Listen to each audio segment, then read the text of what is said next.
안녕하십니까? 1월 21일 목요일 영국의 소리방송 빅타연입니다. 오늘 뉴스의 제목부터 말씀드리겠습니다. 첫째는 태풍 크리스피가 중북부 지방 전역을 강타했습니다.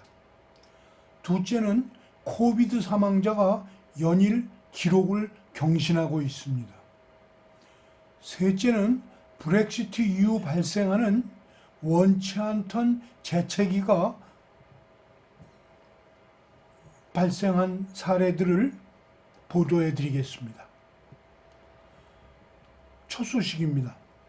밤사이 몰아닥친 태풍 크리스토피가 중북부 지방 전역을 강타하여 커다란 피해를 주었습니다.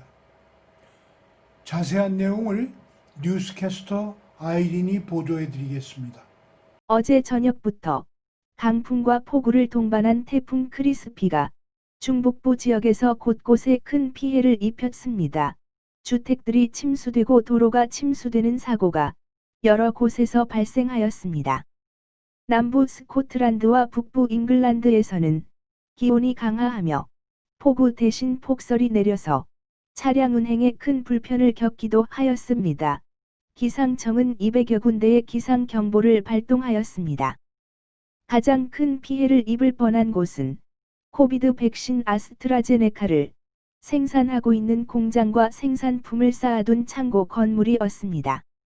오후 늦게 위급 상황 연락을 받은 구조대원과 카운실 직원들은 웨일즈 렉삼 지역에 있는 아스트라제네카 공장과 웨어하우스에서 밤새 장대비를 맞으며 물기를 돌리는 작업을 벌였습니다. 태풍 크리스토피는 밤사이 강의 수위를 역대 최고 수위로 끌어올렸습니다. 마크 프리처드, 렉삼 카운실 리더는 공장과 창고가 물에 잠길 수도 있다는 경고를 받은 후 밤을 새우며 방어 작업을 벌였다고 BBC 방송에 말했습니다. 스카이뉴스는 공장이 홍수 피해를 보았더라면 렉삼 카운실만의 문제가 아니라 영국 전역의 백신 공급에 차질이 발생했을 수도 있는 국가적 문제였다고 보도하였습니다. 공장 관계자는 물이 오후 4시부터 공장 주위를 에워싸고 불어나기 시작했다고 위험했던 순간을 설명하였습니다. 그러나 구조대원들이 필요한 모든 조치를 취해 주어서 생산시설에는 이상이 없기 때문에 백신 생산에는 차질이 없다고 설명하였습니다.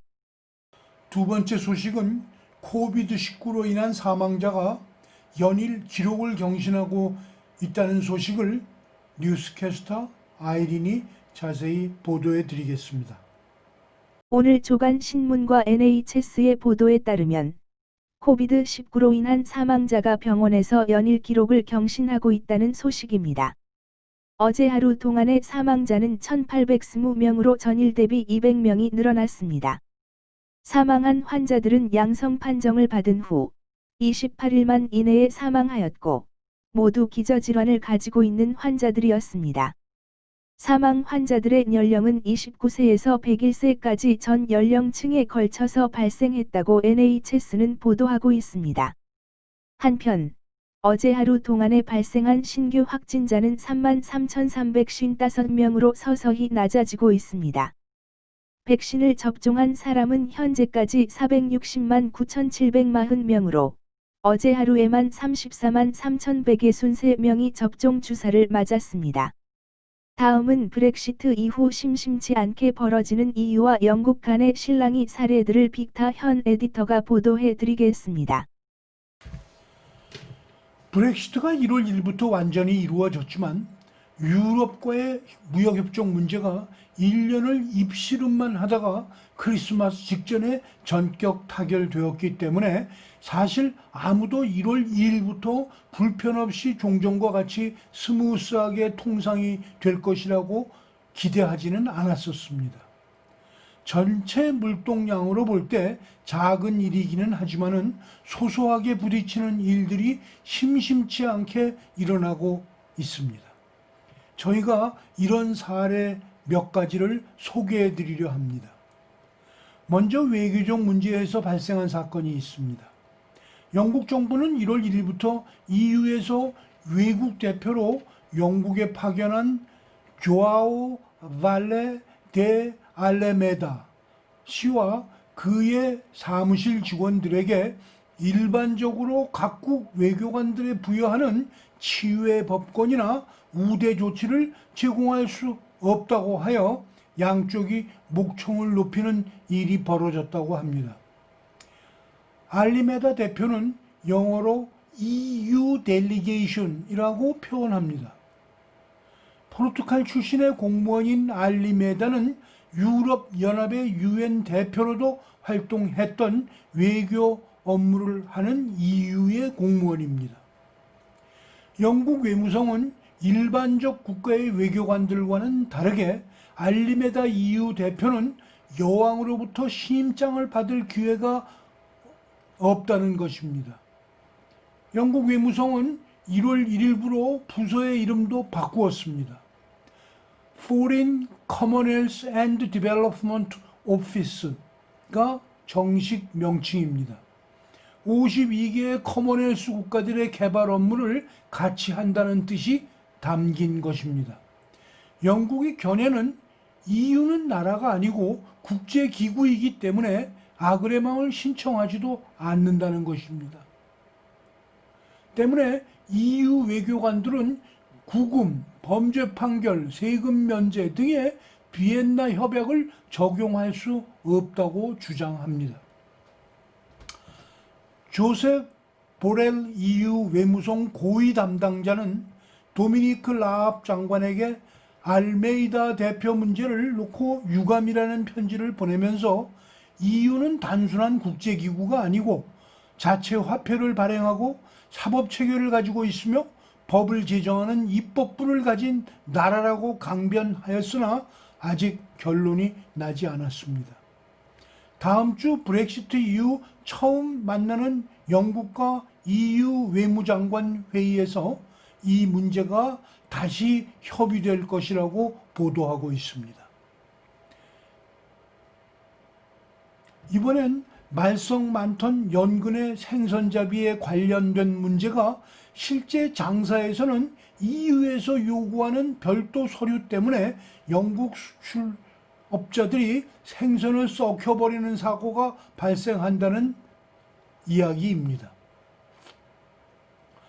며칠 전 런던의 정부청사 건물 앞에서 영국의 어부들과 수출업자들이 시위를 벌였습니다.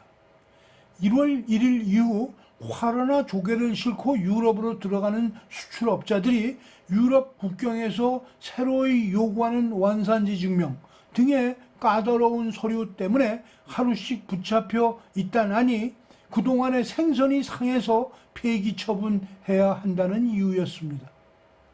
보리스 수상은 시위하는 업자들에게 그동안 발생한 적자 2,300만 파운드를 정부가 물어주겠다는 약속을 하자 그들은 시위를 풀고 귀가하였습니다.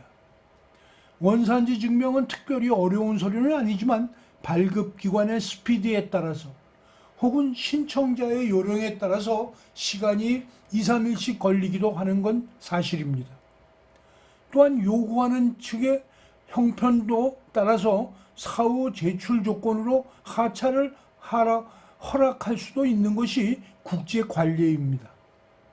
그러나 아직은 그런 여유가 양쪽에 모두 없어 보입니다.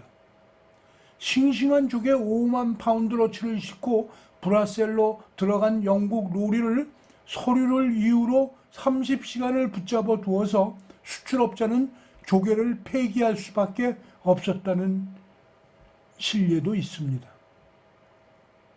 오늘은 시간 관계상 두 가지 사례만 보도해 드렸습니다. 내일도 이어서 재채기 사례들을 보도해 드리려고 합니다. 시청해 주셔서 감사합니다. 구독과 좋아요도 눌러주시면 고맙겠습니다. 지난 방송을 보시려면 유튜브에서 영국의 소리 방송을 찾아주십시오. 감사합니다.